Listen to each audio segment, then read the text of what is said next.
बिस्मिल्लाहिर्रहमानिर्रहीम। अस्सलामु अलैकुम वरहमतुल्लाहि वबरकातुहू। नाजरीन, मौत के वक्त मरने वाले इंसान की दो बातें अल्लाह ताला को बहुत ही ज्यादा पसंद हैं। मरने से पहले पहले अगर ये दो काम करने नसीब हो जाएं, तो ये दो काम बंदे को अल्लाह का महबूब बना देते हैं, अल्लाह का वली बना देते हैं। आखिर वो दो काम है कौन से? हजरत इमाम आली मकाम इमाम हुसैन रजी अल्लाह ताला अन्हो, आपके छोटे साहबजादे हजरत इमाम ज़ैनुल आबिदीन रजी अल्लाह ताला अन्हो हैं।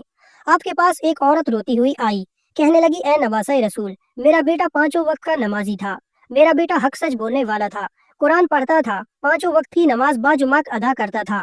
काफी दिनों से वो बीमार है, इतना बीमार हुआ कि आज उसकी बीमारी कुछ ज्यादा ही बढ़ गई है। बोलना कब से छोड़ गया है, मेरे बेटे की जबान नहीं हिल रही। आज तो ऐसे लगता है जैसे उसकी रूह आधी अंदर है आधी बाहर है। ऐसा लगता है आज मेरे बेटे का आखिरी दिन है, लेकिन उसकी जबान कलमा नहीं पढ़ रही। कलमा क्यों नहीं पढ़ रही? मेरा बेटा नमाजें पढ़ता था, नमाजी बेटा है, कुरान पढ़ने वाला बेटा है, लेकिन मरते वक्त कलमा नसीब क्यों नहीं हो रहा? आपके दरवाजे पर सवाली तो आते होंगे, और आप उन सवालियों को खाली हालत तो नहीं लौटाते होंगे। मैं भी एक सवाली बनकर ही आपके दरवाजे पर आई हूँ। आप मेरे साथ चलें, हो सकता है आपका मेरे साथ जाना मेरे बेटे के लिए तौबा का जरिया बन जाए, मेरे बेटे के मुंह से कलमा पढ़ना जारी हो जाए।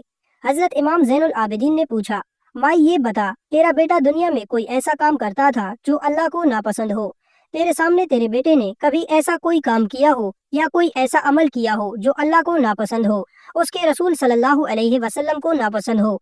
वो औरत कहने लगी, ए नवासे रसूल, मैं आपसे कोई बात भी नहीं छुपा सकती, क्योंकि आपसे कोई बात छुपाना ऐसा है जैसे हकीम से अपना मर्ज छुपाना। जब तक मर्ज का पता नहीं चल जाता, हकीम इलाज कैसे कर सकता है? इसी तरह जब तक आपके सामने सच नहीं बोला जाएगा, तो मेरे बीमार बेटे का रूहानी इलाज नहीं हो पाएगा। कहने लगी, ए नवासे रसूल, मेरा बेटा नमाज भी पढ़ता था, मेरा बेटा कुरान भी पढ़ता था, लेकिन राह चलती औरतों को मेरा बेटा ताक ताक के देखता था। राह चलती औरतों पर मेरा बेटा नजर जमा के देखता था, ऐसे गौर से देखता था कि वो कितनी खूबसूरत है, इतना गौर से देखता कि शहवत भरी नजरों से देखता था। मैं बेटे को रोकती थी कि बेटा ये अमल अल्लाह को नापसंद है। मेरा बेटा मेरे कहने पर ना चला, मेरे बेटे ने मेरी बात ना मानी। नजरें जमा के देखता, नजरें टिका के देखता कि ये औरत कितनी खूबसूरत है, किस तरह चल रही है और किस तरह उठती है, किस तरह बैठती है। मुझे ऐसी औरत बड़ी पसंद है। यानी शहवत भरी निगाह से हर एक औरत को देखता था। बस यही एक कमी थी मेरे बेटे के अंदर। इसके अलावा मेरा बेटा नमाजी भी था, मेरा बेटा कुरान भी पढ़ता था, हक सच बोलता भी था। हजरत इमाम हुसैन रजी अल्लाह ताला अन्हु के छोटे साहबजादे इमाम ज़ैनुल आबिदीन ने फरमाया, माई बस यही वो अमल है जो उसकी नेकियों को खा गया है, यही उसका काला कारतूत उसके तमाम नेकियों को खा गया है, यही वो अमल है जिसने तमाम नेकियों को उजाड़ के रख दिया। ये अमल नेकियों को इस तरह से खाता है जिस तरह आग लकड़ियों को खाती है। खैर, हजरत इमाम ज़ैनुल आबिदीन उस औरत के साथ उसके घर आए। देखा कि वो नौजवान जिंदगी मौत की कश्मकश में, जिंदगी और मौत की जंग लड़ रहा है। ऐसा लग रहा है जैसे आधी रूह अंदर है आधी रूह बाहर है, लेकिन उसकी जबान नहीं हिल रही, कलमा नहीं पढ़ पा रहा और कोई होशो हवास नहीं है। हजरत इमाम ज़ैनुल आबिदीन ने नवासे रसूल ने अपने नाना नबी सल्लल्लाहु अलैहि वसल्लम की शान में उतरा हुआ कुरान उठाया और सूरह यासीन शरीफ पढ़नी शुरू कर दी। एक बार खत्म हुई तो फिर से सूरह यासीन पढ़नी शुरू कर दी।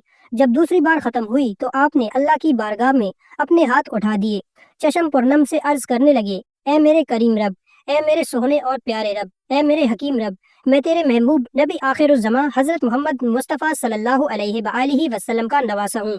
तमाम बुलंदियाँ, तमाम तारीफ़ें तेरे ही लिए हैं। मैं तेरी बारगाह में हाथ बुलंद किए हुए हूँ। इस नौजवान को कलमा पढ़ने की तौफीक अता फरमा, इसके होंठों पर कलमा तैयबा पढ़ने की तौफीक अता फरमा, इसके होंठों पर कलमा तैयबा जारी फरमा दे, ताकि इसका खात्मा ईमान पर हो जाए। हजरत इमाम ज़ैनुल आबिदीन की दुआ अभी खत्म नहीं हुई थी, उनके जुमले भी अभी खत्म नहीं हुए थे। आपकी दुआ अल्लाह की बारगाह में पहले कबूल हो गई थी। जैसे ही उस मरीज पर नजर पड़ी जो मरने वाला था, उस नौजवान के होंठ हिलने लगे, लब जुम्बिश करने लगे। अब हजरत इमाम ज़ैनुल आबिदीन उसके करीब गए, उसके होंठों पर अपने कान लगा दिए तो सुना कि वो नौजवान कह रहा था, ऐ मेरे करीम रब, मैं अपने किए गुनाहों पर शर्मिंदा हूँ, मैं अपने किए काले कारतूतों पर शर्मिंदा हूँ। सारी जिंदगी मैंने गफलत में गुजार दी, सारी जिंदगी मैंने आवारगी में गुजार दी, लड़कियों को देखने में, औरतों को झांकने में गुजार दी, दूसरों की इज्जतों को अपनी गंदी निगाहों से देखने में गुजार दी। ऐ मेरे मालिक, मैं गुनाहगार हूँ, मैं बदकार हूँ, मैं सियाकार हूँ, मैं इकरार करता हूँ, मैं जुर्मवार हूँ, मैं सब कुछ हूँ, लेकिन मेरे मालिक, मरते वक्त तुझसे तौबा करता हूँ, मेरी तौबा को कबूल फरमा। मालिक, मेरी तौबा, मेरी तौबा, मेरी तौबा। हजरत इमाम ज़ैनुल आबिदीन फरमाते हैं कि वो नौजवान तौबा तौबा तौबा करता मर गया। तौबा तौबा करके उसकी रूह निकल गई। सुभान अल्लाह। जब तौबा तौबा करते उसकी रूह दारे फानी से निकल गई तो इमाम ज़ैनुल आबिदीन ने खुद उसका जनाजा पढ़ाया। जनाजा पढ़ाने के बाद उसकी तदफीन की। तदफीन से फारिग होने के बाद लोगों को मुखातिब करते हुए लोगों को फरमाया, ऐ लोगो, मरते वक्त मरने से पहले पहले इंसान की दो बातें अल्लाह को बहुत ही ज्यादा पसंद हैं। ये दो बातें अल्लाह का महबूब बना देती हैं। अच्छा, तो वो दो बातें कौन कौन सी हैं? हजरत इमाम ज़ैनुल आबिदीन ने फरमाया, नंबर 1, मरने से पहले पहले अपने गुनाहों पर शर्मिंदा होना, यानी अल्लाह की बारगाह में अपने गुनाहों पर शर्मिंदा होना, अपने कारतूतों पर शर्मसार होना, अल्लाह की नाफरमानियों पर शर्मिंदा होना, खुद को खताकार समझ लेना और इस बात का इकरार कर लेना कि मैं गुनाहगार हूँ, बदकार हूँ। नंबर 2, मरने से पहले पहले अल्लाह की बारगाह में अपने तमाम गुनाहों से पक्की सच्ची तौबा कर लेना। ये दो काम ऐसे हैं जो अल्लाह की बारगाह में बहुत पसंद हैं। तौबा का अमल अल्लाह ताला को इतना ज्यादा पसंद है, अल्लाह खुद फरमाता है, ए ईमान वालो, अल्लाह की तरफ ऐसे तौबा करो जो आगे को नसीहत हो जाए, यानी तौबा सादका, जिसका असर तौबा करने वाले के आमाल में जाहिर हो, उसकी जिंदगी अताअतों और इबादतों से मामूर हो जाए और वो गुनाहों से बचता रहे। सरदार जो दो जहां महबूब रहमान सल्लल्लाहु अलैहि वसल्लम का फरमाने आलिशान है, बेशक अल्लाह अज़्ज़ोजल तौबा करने वाले आजमाइश में मुब्तला मोमिन बंदे को पसंद फरमाता है। कहने वाले कहते हैं कि अगर तुम्हारी सांसें चल रही हैं, रुकी नहीं है, तो अभी भी तौबा का वक्त है, पक्की सच्ची तौबा कर लो। अचानक मौत आ भी गई तो क्या करोगे? तौबा नसीब ही ना हुई तो मरने के बाद अल्लाह को क्या मुंह दिखाओगे? कितना खुशकिस्मत था वो नौजवान जिसको मरने से पहले पहले तौबा नसीब हो गई, कलमा पढ़ के मरा था, खात्मा ईमान पे हो गया। तो क्या किसी को ये बात मालूम हो सकती है कि मरते वक्त उसका खात्मा ईमान पे होगा या नहीं होगा, तौबा करना नसीब होगा या नहीं होगा? लेकिन अभी तो सांसें चल रही हैं, हमारी आंखें खुली हैं, हमारे पास वक्त है तौबा करने का और अल्लाह के हुजूर झुकने का। प्यारे नबी सल्लल्लाहु अलैहि वसल्लम ने फरमाया, ए सहाबा, अर्ज की, जी या रसूल अल्लाह सल्लल्लाहु अलैहि वसल्लम। मेरे नबी ने फरमाया, मैं अल्लाह का हबीब हूँ, और जो नौजवान अपनी नौजवानी में तौबा कर लेता है वो भी अल्लाह का हबीब बन जाता है। सुभान अल्लाह। फरमाया, 5 लोगों को मरते वक्त तकलीफ नहीं होगी। हजरत सैयदना उस्मान गनी रजी अल्लाह ताला अन्हु ने फरमाया था, दुनिया में 5 लोग ऐसे हैं जिनको मरते वक्त तकलीफ नहीं होगी, उनकी रूह आसानी से निकलेगी। हालत नज़ा में इंसान की आधी रूह अंदर होती है और आधी रूह बाहर होती है और बंदा तकलीफ में होता है। उस वक्त इंसान को प्यास इतनी लगती है कि इंसान ये चाहता है कि 7 समंदर का पानी पी जाऊं, और अगर बिलफर्ज वो 7 समंदर का पानी पी भी जाए फिर भी उसकी प्यास कभी खत्म नहीं होगी। रूह निकलते वक्त इंसान को जो तकलीफ हो रही होती है वो नाकाबिले बयान है। हजरत सईदना उस्मान गनी रजी अल्लाह ताला अन्हु ने फरमाया, ये 5 लोग ऐसे हैं कि उन्हें मरते वक्त जरा भी तकलीफ ना होगी, यानी मौत आसान होगी और बगैर तकलीफ के होगी। पूछा गया, जनाब वो कौन से 5 लोग हैं जिन्हें मौत की सख्ती में भी नरमी मुयस्सर होगी? तो फरमाने लगे कि सबसे पहला शख्स वो है जो अपने माँ बाप की मौत के बाद, यानी माँ बाप के मरने के बाद, विरासत का हिस्सा अपनी बहनों को पहुंचाने में जल्दी करता है, यानी विरासत का हिस्सा अपनी बहनों को जल्द और बर वक्त पहुंचाता है। ऐसा ना हो कि बहन के बच्चे भूख से बिलखते रहें और तुम बहन के हक पर कब्जा किए बैठे रहो और बहन इस इंतजार में रही कि मेरा भाई कब मुझे मेरे माँ बाप की विरासत में से हिस्सा देगा। बहुत बार ये भी देखने में आता है कि बहन की शादी नहीं हुई जबकि वालिदैन दुनिया से रुखसत हो गए, तो भाई ने कहा कि कोई बात नहीं, जब बहन की शादी करूंगा तो ही इसका हिस्सा इसे जहेज की सूरत में दे दूंगा। याद रहे कि इस्लाम में बहनों को जहेज देना फर्ज नहीं, जबकि उनका विरासती हक देना फर्ज है। दरअसल औरत को जहेज देना यहूदियों की रस्म है, इस्लाम उसकी तरगीब नहीं देता, लेकिन इस्लाम में औरत का विरासती हिस्सा देना फर्ज है, यानी जहेज देना फर्ज नहीं है, बल्कि इस्लाम में बहनों को हक देना फर्ज है। बाप की विरासत में से बहनों को उनका हक देना फर्ज है। वाज़ेह रहे कि वालिदैन के तरके में जिस तरह उनकी नरीना औलाद का हक को हिस्सा होता है, इसी तरह बेटियों का भी उसमें शरई हक को हिस्सा होता है। वालिदैन के इंतकाल के बाद उनके तरके पर बेटों का खुद तने तनहा कब्जा कर लेना और बहनों को उनके शरई हिस्सा से महरूम करना नाजायज और सख्त गुनाह है। भाइयों पर लाजिम है कि बहनों को उनका हक को हिस्सा इस दुनिया में दे दें, वरना आखिरत में देना पड़ेगा और आखिरत में देना आसान नहीं होगा। हदीस मुबारक में इस पर बड़ी वईदें आई हैं। हजरत सईद बिन जैद रजी अल्लाह ताला अन्हु फरमाते हैं, रसूल अल्लाह सल्लल्लाहु अलैहि वसल्लम ने फरमाया, जो शख्स किसी की 1 फुट भर जमीन भी अज़रा जुल्म लेगा, कयामत के दिन 7 जमीनों में से उतनी ही जमीन उसके गले में तौक के तौर पर डाली जाएगी। एक और हदीस मुबारक में है, हजरत अनस रजी अल्लाह ताला अन्हु फरमाते हैं, रसूल अल्लाह सल्लल्लाहु अलैहि वसल्लम ने फरमाया, जो शख्स अपने वारिस की मीरास काटेगा, यानी उसका हिस्सा नहीं देगा, तो अल्लाह ताला कयामत के दिन उसकी जन्नत की मीरास काट लेगा।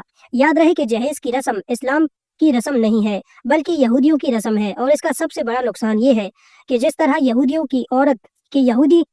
کی عورت کو بغیر جہیز کے کوئی شخص قبول نہیں کرتا تھا، اسی طرح آج اسلام میں بھی عورتوں کی شادیوں میں سب سے بڑی رکاوٹ جہیز کی لعنت ہے۔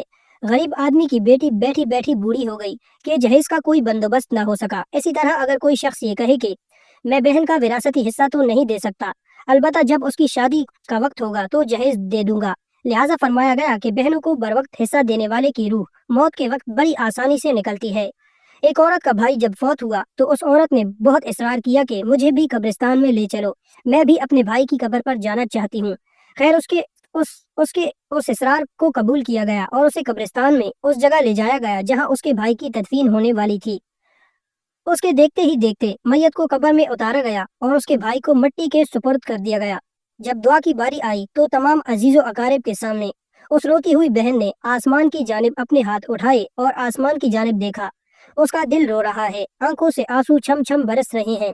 اس نے ایک ایسی دعا کی کہ لوگوں کے مردہ ضمیر کو جگا دیا۔ روتی ہوئی بہن نے آسمان کی جانب دیکھ کر فرمایا کہ اے میرے مالک، اے عدل و انصاف کرنے والے رب، آج عدل کا دن آ گیا ہے۔ اے انصاف کرنے والے رب، آج میرا بھی انصاف کر دے۔ رو رو کر کہنے لگی، میرے مالک تو میرے اس بھائی کو اپنی رحمت سے دور رکھنا، میرے اس ظالم بھائی کو اپنی رحمت سے دور رکھنا، ایسے دور رکھنا جیسے اس نے میرے والدین کی وراثت سے مجھے دور رکھا ہے۔ میرے بچے بھوک سے بلکتے رہے لیکن اس ظالم کو میرے بچوں پر ذرا بھی ترس نہ آیا۔ میں اپنے بچوں کو حرام جانور کا گوشت کھلانے پر مجبور ہوئی۔ میرے بچوں نے بڑی ہی غربت کی زندگی گزاری ہے، جبکہ میرے اس ظالم بھائی کو کبھی بھی حیا نہ آئی، کبھی بھی شرم نہ آئی، کبھی بھی رحم نہ آیا کہ میں اپنی بہنوں کی وراثت کا جو ان کا حق ہے اسے ادا کروں۔ اے میرے مالک، تو آج انصاف کر دے اور جس طرح سے اس نے میری وراثت کے حق سے مجھے دور رکھا ہے اسی طرح تو اسے اپنی رحمت سے دور کر دے۔ تو اے میرے بھائیوں، صرف ایک لمحے کے لیے اپنے دل پر ہاتھ رکھ کر یہ سوچو کہ جب تم اپنی بہنوں کو ان کی وراثت کا حق نہیں ادا کرو گے تو کیا تمہاری بہنیں تمہارے لیے مغفرت کی دعا کریں گی یا جہنم کی دعا کریں گی؟ بہن کے لیے ظالم بن کے مرو گے یا مظلوم بن کے؟ اے نوجوانوں، بہن کا حق کھانا ایسے ہے جیسے خنزیر کا گوشت کھانا۔ حضرت سیدنا عثمان غنی رضی اللہ تعالی عنہ نے فرمایا کہ اے مسلمانوں، بہن کا حق بروقت ادا کر دینے والے شخص کی روح مرتے وقت بڑے ہی آسانی سے نکلے گی۔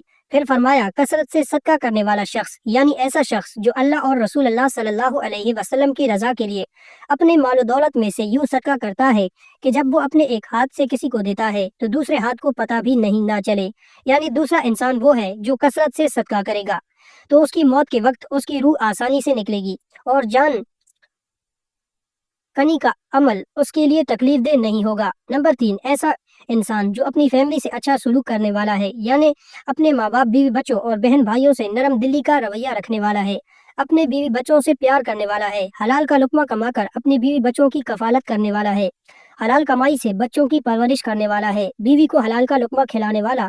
بزرگان دین فرماتے ہیں کہ جب رزق تنگ ہونے لگے تو دسترخوان کو وسیع کر لیا کرو، یعنی اپنی بیوی بچوں پر خرچ کرنا بھی صدقہ ہے، انہیں کھلانا پلانا صدقہ ہے۔ لہٰذا ایسا شخص جو اپنی فیملی یعنی بیوی بچوں پر خرچ کرتا ہو اور ان سے حسن سلوک کرتا ہو تو جب وہ دنیا سے رخصت ہوگا تو اس کی روح نکلنے میں آسانی ہوگی اور اسے کوئی تکلیف نہ ہوگی۔ اسی طرح حضرت عثمان غنی رضی اللہ تعالی عنہ نے فرمایا، جو شخص یہ سوچ کر نماز ادا کرتا ہے کہ جو نماز وہ ادا کر رہا ہے وہ میرے نبی صلی اللہ علیہ وآلہ وسلم کی آنکھوں کی ٹھنڈک ہے، نماز دین کا ستون ہے، نماز مومن کی معراج ہے، اسلام و کفر میں تفریق ہے، تو 5 وقت کا نمازی موت کے وقت کسی قسم کی سختی میں مبتلا نہ ہوگا۔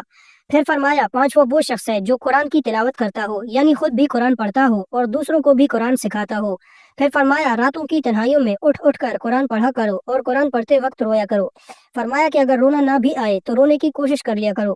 حضرت داتا علی حجویری گنج بخش رحمۃ اللہ علیہ سے کسی نے پوچھا کہ حضرت اگر رونے کی کوشش بھی کریں اور پھر بھی رونا نہ آئے تو پھر کیا کریں؟ تو فرمایا کہ پھر اپنے مقدر پہ رویا کرو۔ کیا تم اتنے سنگ دل ہو گئے ہو کہ تمہاری آنکھیں آنسو بھی نہیں بہاتی؟ ناظرین، اللہ پاک سے دعا ہے کہ اللہ پاک موت کے وقت کی سختیوں کو دور فرمائے، مرتے وقت کلمہ نصیب فرمائے، مرنے سے پہلے مرنے کی تیاری کرنے کی توفیق عطا فرمائے۔